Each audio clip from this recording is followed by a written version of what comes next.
De loi contre le séparatisme au sein de la République qui doit être présenté d'ici la fin de l'année au Conseil des ministres. Il imposera, on le sait déjà, on connaît déjà quelques bribes, il imposera aux associations subventionnées par l'État de signer une charte de la laïcité et interdira les certificats de virginité. Ce sont les premières mesures annoncées, ce n'est pas l'ensemble du projet de loi. Est-ce que ça va dans le bon sens ? Je crois que c'est tout à fait insuffisant. Permettez-moi, depuis que je fais de la politique, des chartes collées contre les murs des lycées, des hôpitaux, pour rappeler la laïcité, j'en ai vu passer des dizaines et des dizaines. Ça n'est pas suffisant.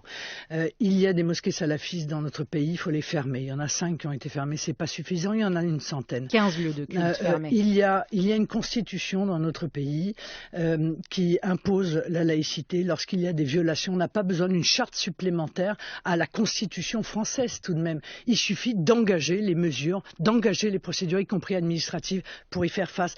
Il n'y a pas de réponse. Et on voit le sentiment qu'on a, c'est qu'on cherche à gagner du temps.